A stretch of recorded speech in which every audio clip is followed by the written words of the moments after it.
Welcome to the EmpowerYou Financial podcast. I am your host, CEO and founder of EmpowerYou Financial, Eva Palacios. I'm so excited to be joining you today. Today's topic has probably been the most repeated question that I've been getting this entire week. And it has a lot to do with where we're at in the economy, where we're at in terms of rates, and whether or not it's a good time to move forward with something like this. So today, guys, I'm going to be talking about your road to home ownership and whether or not it's a good idea to buy today or in today's market. Now, depending upon when you're hearing this, you know, our podcast drops every single Tuesday. So first and foremost, do me a favor, like, subscribe, and share this with your friends and family because you know every financial golden nugget I drop, it's going to be a good one that's going to help you learn how to manage finances, how to build credit, and really just empower your financial future. So with that being said, let's go ahead and get started. I want to start with first sharing how we purchased our first home because I don't think a lot of you know the story on the craziness and the not so normal things we did to purchase our first home. Now, for those of you who don't know, I currently reside in Stockton, California, originally from the Bay Area. If you caught last week's episode, you know I'm from Daly City. And, when me and my husband got together, back then we weren't married just yet, and being in the financial space that I was in, I would have to say, number one, the first thing you need to be discussing with your spouse, with your significant other, with the person that you plan to purchasing your home with, the first thing you need to decide is number one, where do you guys want to live? And most importantly, be in alignment. The most important factor is just communicating with one another, like what your goals, dreams, and desires are, and what takes priority. So in terms of the household that I grew up in my grandmother's home. When grandma and grandpa passed away, they passed down one of their homes to my mother, and we lived there, very happy, very comfortable. I mean, shoot, it was a home. And I was just grateful and thankful that my mom owned it. Not until I started my career in the credit counseling industry, specifically at the job, where I really started to then understand the power behind real estate, home ownership, building equity, in essence, owning the space that you live in. And not until I understood that is when I really got to understand, okay, well, when it's time for me and hubby to move out, oh yeah, for sure, we're not moving out to where we're going to pay rent. Now, again, guys, I'm sharing the story behind what we did and what our mindset was and what our thought process was. Not to say that it's right or wrong, but I think it's so important to understand people's journeys and why they make the financial moves that they make. Because while I was surrounded in an environment at a job to learn all of the factual information about money, credit, and finance, and in this case, home ownership, the majority of my environment was also at home and that culture and that lifestyle. So I knew at an early age, based on the information that I got from work and based on our living arrangement, I knew right off the bat, I wanted to be a homeowner. And when we decided to leave my mom's home, it was going to be to buy a house. And thank goodness, I'm like, and if you guys know me, you guys will always hear me say, I thank God for placing Will on my path to grow with and spend 25 years with, because I kid you not, he allowed me the freedom to be able to make some decisions. And he was like, okay, I trust you. And there's not a whole lot of couples that can say that. So I'm super grateful that he did. And, of course, Why not? Because I do have that financial background and I was learning, but not just because I worked at the job, was because we were having these conversations. Okay, like, I don't agree with renting. Do you agree with renting? He was like, well, shoot, well, what's the difference? Like, can we buy and not rent? Is a mortgage payment the same price as rent? Is rent more expensive? What are the numbers? And that right there is factor number 2, guys. If you are thinking about moving out of wherever that you're living in, let's look at the numbers to see what makes the most sense financially for you. Is it to purchase a home, or is it to rent an apartment to figure out then where do you want to live? We both knew we wanted to purchase a home. We also both knew we would not want to purchase a home in the Bay Area because we wanted more house for our money. What does that mean? Growing up in the Bay Area, you can easily spend at least $500,000 back then. So let me rewind. We bought our first home in 2004, but we started thinking about and planning it a whole year prior. See, when you have more time to plan things out, you can be better prepared when it comes time to making that purchase or completing that transaction. So even though we purchased in 2004, we, in essence, started planning in 2003. So some of the things we thought about was, okay, we want more home for our money. And back then in the Bay Area, 2004, the most you would be able to get was like a 2-bedroom, 1-bathroom for at least $500,000. And I thought to myself, there is no way we are going to do that. So we researched. And I literally went into Google, what is the closest, cheapest city to the Bay Area? Because mind you, we lived in the Bay Area. We were raised in the Bay Area. My job was in San Francisco. His job was in San Mateo/Foster City. So in essence, we were on this side of the bridge, which is one of the most expensive sides to be on. But we did our research, and demographically, we're like, okay, we know how much it costs to be on this side of the bridge. For those of you who aren't familiar, Golden Gate Bridge, Bay Bridge, San Mateo Bridge. We got 3 bridges connecting us over here. So we started doing research and we're like, okay, well, what does it look like across the other side of the bridge? Nope, still too expensive. And we got a little bit further and further and further. And hence, we ended up in Stockton, California, which is, without traffic, about an hour and 40 minutes from San Francisco. Now, when we were researching, again, I wanted more house for our money. I wanted to be sure that financially, if one of us ever lost our jobs, that the other person can hold us together with their paycheck. Now that, in my recommendation, is tip number 3. While the world and the internet shows people living in these big, lavish homes, you don't know the story behind how they got there. On purpose, we designed our financial journey and our financial future based on one person's income, because you never know what life can throw at you. So when we figured out where the closest, cheapest city to the Bay Area was and where we wouldn't mind living, we said, okay, back then, our first home, Stockton, 2004, was a 5-bedroom, 2.5 bath, 2,600 square foot home for $224,000. Now, being in California like that back then was amazing. We literally got more house for half of the price. I will tell you this. Our friends and family thought we were crazy. They were like, you're moving too far. Who do you know who's out there?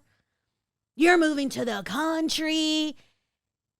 Thank goodness me and my husband were in alignment because we didn't let the outside noise detour us from our goal. So once we found the city and we found the price tag, now it was, okay, what are we going to do in terms of jobs? We did research, more research. What does the pay look like in Stockton versus the Bay Area? Guys, it was nuts. No wonder why the houses were $224,000, because back then, like, your average medium household was, again, half of the income of what the Bay Area was giving us. So we thought to ourselves, okay, well, wait a minute. That's not going to really work, because if we both stopped working at our jobs in the Bay Area and got jobs in Stockton or closer to what we call the Central Valley, we would not be able to survive on just a one-person paycheck household. So what do? I was like, okay, well, you know what? At my job, they have a lot of people who telecommute. Now, they were in different positions than I was. Back then, when we were looking for houses, I was a level 1 counselor, which required you to be in the office. But I said, you know what? Just like Steve Harvey says, you have not because you ask not. I didn't even go to my boss. I went to the CEO because I like to say I was her favorite on purpose because I was so good at my job. They put me right outside of her office. So she heard how I counseled people and helped people with their finances. And frankly, other people were afraid of her, not me. I'm like, she regular people. She just owns the company. Like, nothing to be afraid of. So I remember one day knocking on her window because her office was all glass. Knocking on her window. And I'm like, hey, JB. We called her JB by her initials. I have a question for you. But, you know, when you got time, like, let me know. She was like, no, come on in. She was so amazing. I don't know why people were afraid of her. I think they were just intimidated because she was the boss. And I'm like, no, we cool. So I walked into her office and I said, you know, I'm just kind of curious. I said, you know, me and, you know, my boyfriend back then, you know, we're thinking about purchasing a home. But we're not going to purchase in the Bay Area because it's just way too expensive. I want more house for my money. And because of all the things that I learned while working here, like, I want more house for my money. I said, so I was wondering, is there an opportunity to where I can work from home? And she was like, you know, looking at work, not really giving me eye contact. And she put all her stuff down and she looked at me and she's like, if I don't let you work from home, does that mean you're going to find another job? I said, yeah, probably, because I am not going to commute. She's like, okay, I'll talk to HR. We'll get you set up at home. I'm like, what in the world? Like, it was that easy. Now, I did tell her, I said, okay, look, I'm going to be moving to Stockton. I don't know when yet, because the home that we have our eye on, it's new construction. So it's going to take about 6 to 8 months to build. But I wanted to ask in advance before I committed and put a deposit down on that home. And she's like, absolutely, you have my word. I remember leaving the office that day so excited to come home and tell Will, yo, we're about to make Bay Area money and live in the Central Valley. Like, that was a dream come true. Now, unfortunately, his job, back then he was working for Comcast and he was an installer and he couldn't work from home. He had to be at the office because as an installer, you got to go to the main office, you got to pick up all the equipment, you got to go install the cable boxes and all that good stuff. So it wasn't even an opportunity for him to actually work from home. But I asked him, like, do you still want to move forward if you can't work from home? In essence, you would be commuting every day. And I already know, like, I mean, I didn't know back then because we hadn't commuted, but I could only assume, you know, between his job and house, it was more of a 2-hour drive. And I know time being on the road, 2 hours one way, 2 hours away back, that's 4 hours. That's a part-time job, unpaid, driving on the road every single day. And he's like, you know what, babe? Like, I trust you. Like, you know what? We're going to do it. We're going to do it and we're going to try it out. And this is, guys, like tip number 4. Go after your dreams. Ask for things that you think are impossible and see what happens. Go after your dreams and see what happens. Make the move. If you don't like it, then move right back. Like, just because you make a purchase doesn't mean that's the final. Like, if it didn't work out, we just sell the house and move right back. Or we sell the house and move someplace else. Like, we don't know until we go. So sure enough, we're like, okay. When we were shopping around and we were Googling the closest, cheapest cities, I was comparing. Another tip. I was comparing what's the price of an already built home going for compared to a brand new construction where I can choose, in essence, the upgrades. What I want. Do I want hardwood floors or do I want carpet? Like, what do I want? And the new home construction won. Because back then it was the same price. And I thought to myself, I would rather spend money on something that is my own versus buying somebody else's house. Now, I will have to say, the reason, not just because of the price tag, but like, I'm going to be real. Like, I kind of grew up with trauma. And I want to talk about this because I truly believe that any financial decisions you've made in the past, if they left you feeling some type of way, ugly, embarrassed, sad, angry, that's going to dictate the types of financial moves you're going to make in the future. When I say that I was a little traumatized and I didn't want to buy an older home or somebody else's home, is because I grew up in my grandmother's house, who is now my mom's house, and it wasn't the best. Like, there's a leaky faucet and the handle wouldn't work. We'd put a wrench on that. And that's how we turned on the hot and cold water. Because plumbing was weird. The hot water was really the cold water and the cold water was hot water. Not to mention all the other shenanigans. So I knew whatever home I bought, I do not want to buy somebody else's shenanigans. Now, there are definitely some advantages to buying home construction. That's going to be a whole nother different podcast. But in terms of buying the home, we literally were looking at floor plans. We were looking at photos online, the different models, how many different floor plans. But not until about 2 weeks later, we actually drove to Stockton to be able to actually look at the homes. Because, guys, pictures can be deceiving. You may love a floor plan, but not until you walk in it is when or whether or not you're going to feel the vibe. Feel that if it's actually someplace you can call home. So we spent the weekend looking at different model homes, different, still similar price range, but, different builders. So we ended up falling in love with the house. And we had to put a deposit down, which, thank goodness, we were already savers and putting money down. And we had already started saving. But now, because it's new construction, they told us it would take 8 months to build. Which now, they build houses, super fast. But back then, it would take 8 months to build. So we looked at the numbers. We looked at how much money we were making. And this is where we sacrificed. Because I knew not only did we want a brand new home for that price tag, it started at $224,000, but we upgraded and we picked a little bit of features, not a whole lot, because I also understood that this is our first home, and 9 times out of 10, your first home is not your forever home.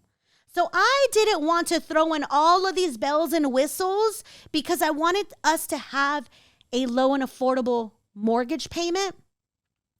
And I also knew that we needed to plan ahead to furnish the home. And this is where a lot of people forget. And you may think, well, I'm already in a house, so we're just going to move all the furniture into the new space. I don't know who you're fooling, guys, because all of a sudden that old sofa does not look good in the new house. Who's with me on that one? Or that bedroom set is on its last limb, that during transportation, it broke, so now you need a new bedroom set. So many things that people don't think about, and you need to be thinking about these things. A lot of people, in essence, thought we were out of our minds. One, moving so far. Two, buying a brand new construction home because nobody in our circle has ever done that. And three, how can two people at the age of 23 and 24 accomplish this? You want to know how? Because we sacrificed and we were dedicated and we were in alignment with one another. We knew we wanted to come to the table with 20% down. Why? To avoid private mortgage insurance. See, when you buy a home and you don't come to the table with 20% down, you have to pay an extra monthly fee, which is private mortgage insurance or mortgage insurance, which benefits you in no way whatsoever other than the ability to be able to purchase a home.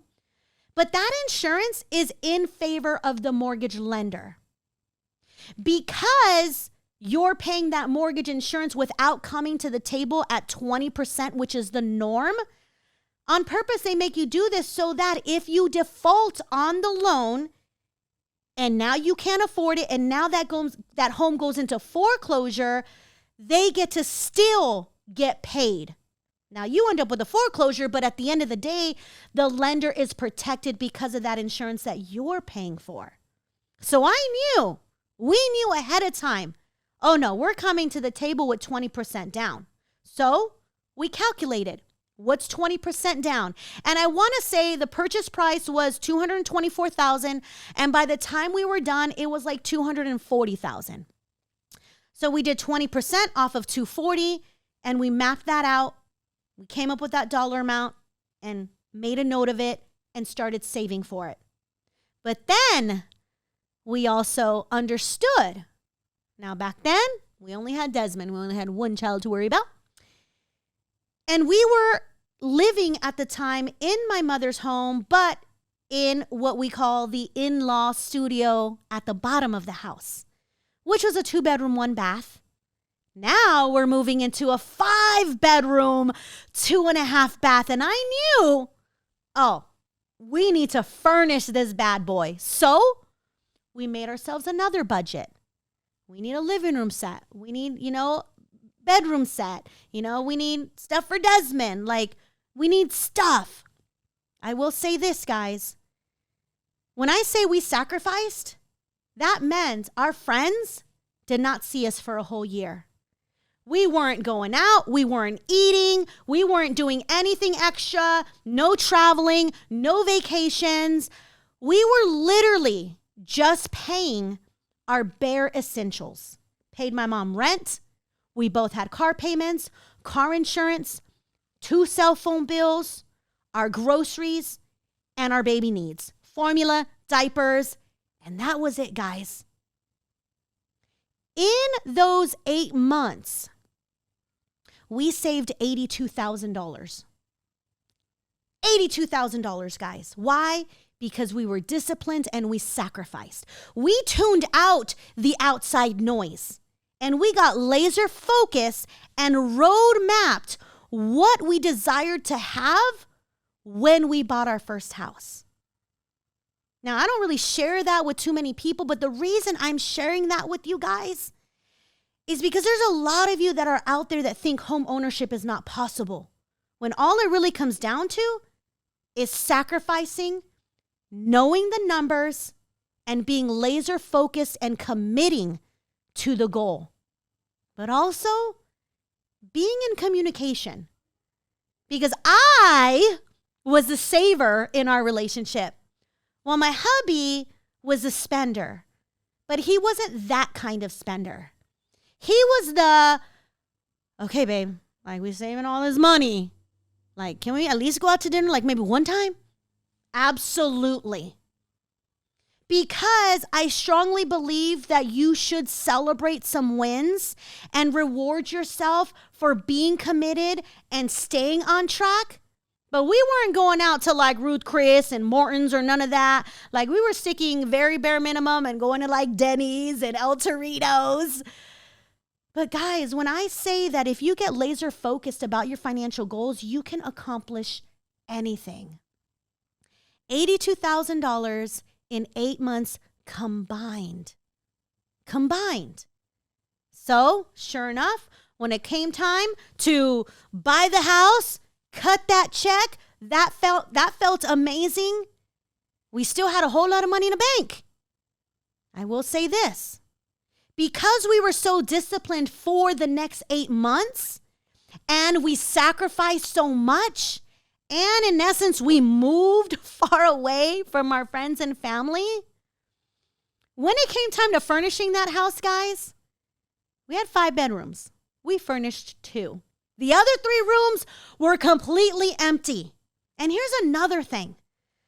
So many of you guys out there, we call it the sofa syndrome. You buy the house and you feel like we got to design it. We need to fill it. We need to make it look all beautiful. So when people come over, it looks amazing, like it's in a magazine, which, yes, that feels good.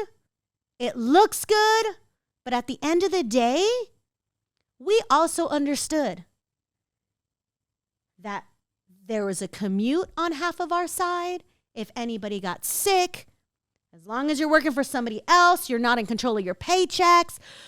We, on purpose, made sure we didn't go out and buy all this furniture stuff and go crazy filling the home.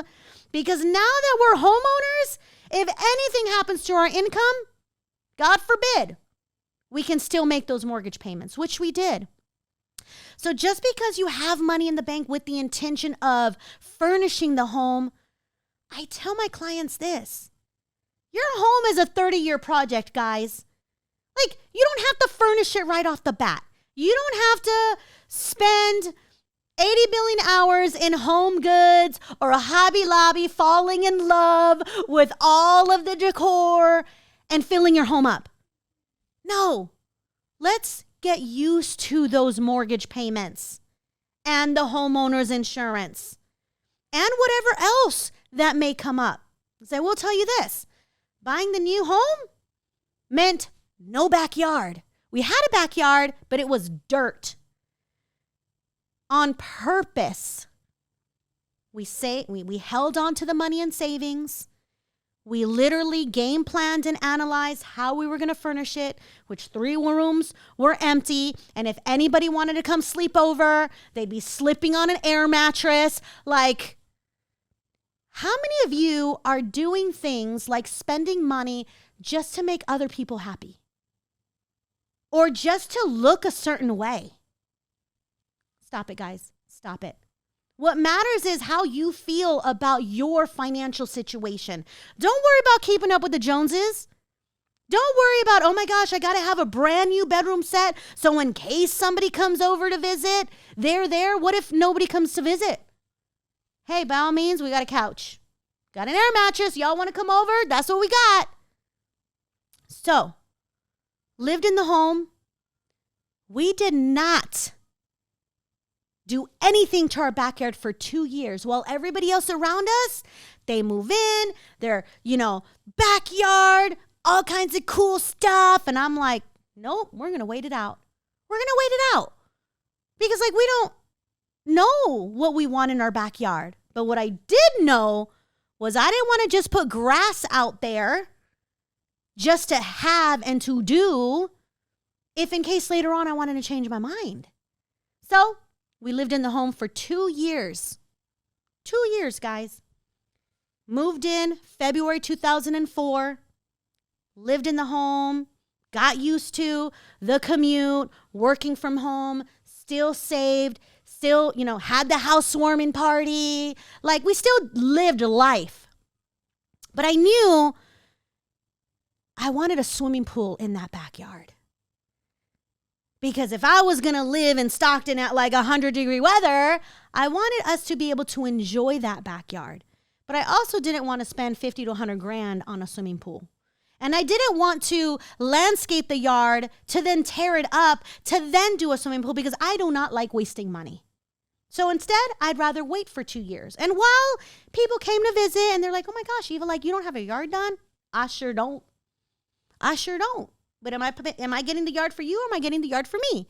That was another thing that I really loved about our marriage was that it was just me and him, and we did not do anything that the world told us to do because at the end of the day, we were the ones in control of our finances and our financial future. But check this out, which I'm going to get to in a different episode. But buying that new construction home in 2004 for $224,000 base price, afterwards it was about $240,000 with the upgrades and stuff. 2 years later, guys, that home was worth $480,000.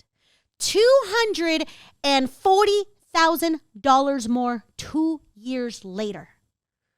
So when you guys are really thinking about whether or not you move to pay rent or you move to purchase a home, yes, one of the comparisons should be how much is my mortgage payment versus rent? But you guys also need to think about equity. How much value will that home grow during the time that you're living in it? And this is where you got to get good with the real estate agent and look at market trends and like analyze neighborhoods and the economy. But I don't know about you. California has always been on the rise. Heck, it's more expensive today than what it was back in 2004. 2 years later, equity built to plus basically an addition of $240,000. And I thought to myself, okay, what do we do with equity? Now, back then, I wasn't at the position to where I was learning about the importance behind being strategic on what conditions to tap into your equity. Because let's be real, the job that I worked at, in essence, it catered to a lot of people who were coming to us for hardship. They're losing their homes, they're losing their cars, their credit scores dropped, they have a lot of debt. People only called my job in a panic. Very rarely would people call to plan their financial future, to invest, to make their money grow for them. Now, we did have certified financial planners on site. We would just transfer them. I wasn't exposed to that. So when me and hubby heard about equity, we're like, hold the phone. We just made $240,000 by being here for 2 years. What can we do with that? I am still very happy on what we decided to do with that equity, which we did a cash out refi. We didn't cash everything out. We cashed out some. And what we did was part of that sum, we did the backyard, which beautiful. Like everybody loved our yard. As a matter of fact, we designed the yard. We got a swimming pool back there. There is waterfalls, like the works. And we took the rest of the money and we got married. So this happened. We did the cash out refi, 2006. We sat on it. And in 2007 is when we're like, okay, money's been sitting in the bank. It's been growing. Let's really be strategic with how much we want to spend on the yard, how much we want to spend getting married. Guys, I kid you not.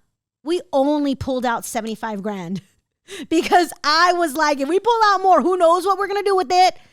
We can always pull out more later. We can always do a HELOC later. But like, let's still be mindful and keep that mortgage payment low so that we do not become stressed on if one of us loses our job, the other person cannot float us. So we pulled out $75,000. We put $55,000 into the yard and took $20,000 to get married. Now, probably you guys are thinking like, oh my gosh, y'all got married only spending $20,000? Yes, because we were also very strategic with doing that as well. Like, and thank goodness, like amazing friends, bestie, created all of our wedding invitations. Like we had people, making the centerpieces, like, the bouquet of roses for the bride and all the bridesmaids, Costco. Like, when I talk about we were very strategic with our money and we budgeted everything. Now, I will say this. We only spent 20 G's and that paid for everything. My dress, the rings, the limo, the bachelor party, like all that stuff. It paid for everything. We had 200 guests at our wedding.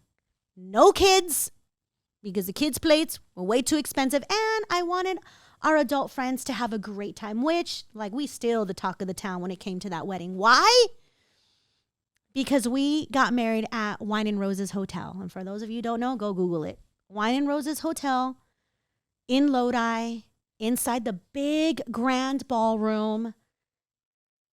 It was amazing and beautiful. And the largest ticketed item was renting the facility and paying people for food. We both come with big, large, my Mexican family, his Nicaraguense family, but we're like, you know what? We're sending out 200 invites.